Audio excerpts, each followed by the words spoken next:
Okay, so the factory method design pattern. Let's talk today about the use cases for the factory method design pattern, and then we'll go over an implementation for it. So to make this slightly interesting, I've made a couple of games. I didn't actually make these games myself.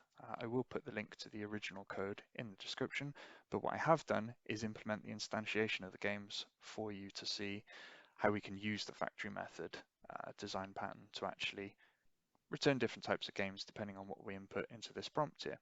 So we click Start Game, and if we enter number 1, we get a blocks game. Number 2, we get a platformer. So let's click number 1, and that's going to give us a tower building blocks game. And it gives us a count for how many blocks we've put on top of the tower. So you can see if you miss slightly, it slices a bit off each time, and then eventually you're going to lose the game. Okay, great. If we click Start Game again, and we enter number 2, we'll get our platformer. So we play as a bouncy ball. We use the arrow keys to move it around, and if we fall in lava, we fail the game. Okay, cool. So how did we do this? Well, before we go into the game implementation, let's actually look at what the factory method design pattern is. So today our implementation is going to be in JavaScript, but this would be a valid pattern for any language, any programming language that uses objects. So C# would be another example. Now, here's one of my issues with this kind of documentation. This is a very useful website, dofactory.com. However, if you're new to programming especially, this might not make sense to you. So the factory method design pattern defines an interface for creating an object, but it lets subclasses decide which class to instantiate. This pattern lets a class defer instantiation to subclasses. Okay, if you're anything like me, that doesn't make much sense to you, at least not until you've seen multiple examples. Now, this page does do a good job of giving some examples. It gives you a product, a creator here, and it shows you some structural code, and then it shows you some real world code here. So what they've done is they've created some documents. So here you have a list of 2 documents, and one is a resume, one is a report, and then they loop through them and they show you the type of each one. And if we scroll a bit further down, you can see that they have some pages, and they have a skills, education, experience pages, and they all inherit from page. So in JavaScript, we're going to use the extends keyword to do the same thing. And if we go down to our document, we can see that we have a document here that creates pages. Now, the reason this is interesting is they have a factory method here, and this is the whole design pattern, and it's called create pages. Now, why is that interesting? Well, if you just look at this, you're not going to know exactly what that's going to return, or what type of page it's going to create. You can see it doesn't return anything. But if we look at our resume, what you can see is it's a type of document, so it inherits from document, but the create pages method here adds a skill page, education, and experience page. The report type of document adds introduction, results, and some other types. So here is the implementation, as they've said here, of the factory method. Now, you might be asking, well, when do I use this? And this is kind of a theme, I would say, among design patterns in general and your approach to learning them. Don't worry too much about the implementation, although we're going to go over that in a second. It's unlikely you're going to remember all of these design patterns on the sidebar here, and this isn't even all of them, and their implementations. So rather, it's best to focus on use cases. When should I use this design pattern? So I had a look on Stack Overflow, and there's quite a good question and answer on here. The question is simply, when's it a good idea to use factory methods? And the answer, the most important part of the answer here for me is using a factory allows the consumer to create new objects without having to know the details of how they're created or what their dependencies are. They only have to give the information they actually want.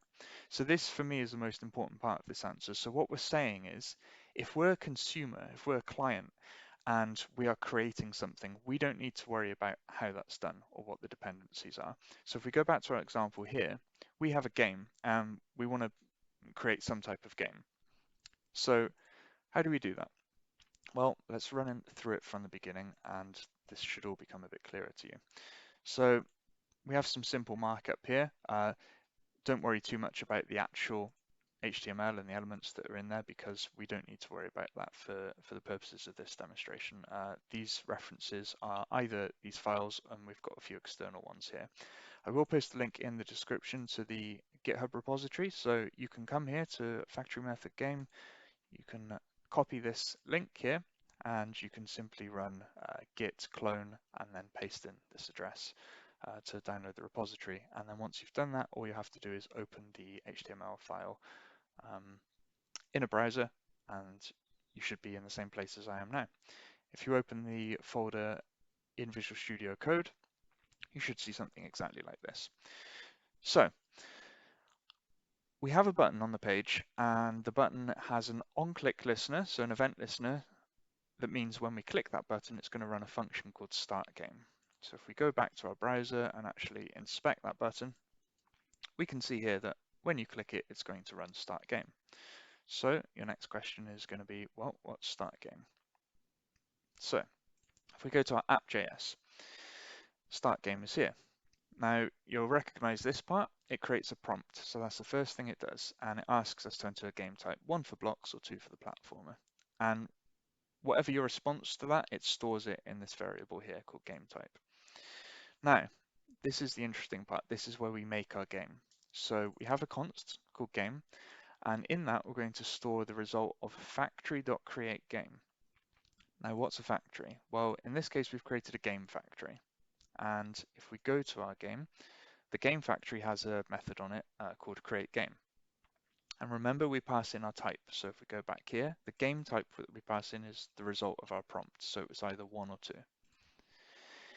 This is a very crude implementation, so please don't use these kind of statements in production code. This is just for demonstration purposes. If the type is 1, we're going to return a new blocks game. If the type's 2, we're going to return a new platform game. And if it returns 3, I've actually included new game here, which means we can implement that ourselves. So this doesn't have any implementation. This is for us to practice at the end, because we can try implementing lots of new game types. So basically to help further your understanding of this. So what does this actually do? Well, when we create our game, the factory creates the game, okay? And this game here, this const of game, we have no idea what type that is. We do know that it's a game, at least it's inheriting from one. But if we actually go to our blocks.js, so this is the blocks game, the first game I showed you. And you can see that blocks game extends game. Okay, so it inherits from game. If you're new to the idea of inheritance, or you're new to programming in general, inheriting just means that you share properties or methods between classes. So if you had a child and both of the parents had blue eyes, the child would have blue eyes, so the child would inherit the blue eyes. Well, in this case, the blocks game is inheriting a method called initialize. Now, the initialize code is quite long. We don't need to worry about it. So we're going to collapse that. And it has a whole bunch of other methods, but these all just run the game. Again, we don't need to worry about any of this. All we're worried about is the fact that blocks game, and indeed a game in general, has an initialize method on it. And to show you that, if we go to our game here, we can see this is the base class. So here's our base game class, and we have a method on it called initialize. Now, if this was C#, this would be an abstract method. So there's no implementation here. It could also be an interface. All we're doing is saying that a game does have an initialize method, but we don't have any implementation in here because the game base class is not designed to be instantiated. It's designed to be inherited from. So if we go back to our blocks game is a type of game, and it has an initialize method. So going back to our app.js, once we have our game, we simply run initialize, and that starts the game up. If we go to our other type of game here, so we've looked at blocks, we also had our platformer, the exact same story here. And this is how simple this is. A platform game extends a game, it's a type of game, and it has an initialize method, which basically starts the game up. If we extend this here, you can see there's lots and lots and lots of code. I will post a link to all of this, or you can find it in the repository, but for the purposes of this demo, you shouldn't worry about it too much. So going through the flow again from the very beginning, we have a button on the page, and that button has a on-click listener. So when you click it, it runs start game. In our app.js, we start the game, and that basically just gives us a prompt that says, well, what type of game do you want to play? Do you want to play blocks or the platformer? We have a factory up here, a game factory, and that factory creates the game. So we do factory.createGame, and if we go back to our factory create game, we can see that depending on the type we pass through, it will return a different type of object. And this is what's meant when we read the description about deferring instantiation and not worrying about the types of objects that are being returned. This is exactly what they mean. So if we were a client consuming this code, we wouldn't know or necessarily care what type of game this was. So in all of our code here, we could have lots of other things going on down here. All we know is that we want to initialize the game. So that's the key thing to remember here, is that this game could be a blocks game and it could be a platformer game. As a consumer here, we actually don't know the answer to that, but what we do know is that we'll have an initialize method on it, and that's all we care about, and we run that initialize method. And if we double check, we can see that our blocks game and our platformer game both have initialize methods on them. So if we run through it again, we can enter number 1, and we can either click or press spacebar to play this game, or we can enter number 2, and we can have our platformer game here, and use the arrow keys to play this one.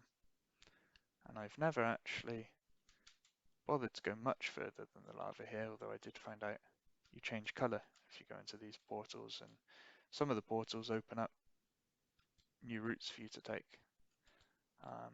So if you want to have a practice of this yourself, what I would recommend doing is adding some new game types. So what you might want to do is add a new file, and you might want to create an RPG game if you're very ambitious. So you create a new RPG game JS file. Don't forget, you'll have to add it as a reference down here. So let's go ahead and do that. RPG game. And really, you should probably have that down here with the other games. Okay. If we go to one of our existing games, so if we look at the platformer, we can see that we're going to need to extend the game, and we're going to need an initialize method. So if we just copy some of this code here, and we go to our RPG game, let's call it RPG game. And let's not forget, we need an initialize method. And your implementation will go here. So new game code here. And this is where you can do all the things you need to do to actually create that game. Now, when we go back to our factory here, what we would need to do is do something along the lines of, if it's 4, then we might want to create an RPG game. It should be an uppercase R, but let's not worry about that for now. So if you enter 4, you'd create an RPG game, and then we might want to add in our instructions, app.js, or for an RPG game. So hopefully that's given you a good idea of the factory method pattern and given you a concrete, clear example of how to use it and when you should use it. I would definitely recommend having a further read on use cases. So to bring up this result, all I searched for here was, when do I use the factory method design pattern? There's lots of resources on this. And as we said at the very beginning of this, as with all design patterns, the important thing to know is what it is at a high level, what its use cases are, and some good times to use it.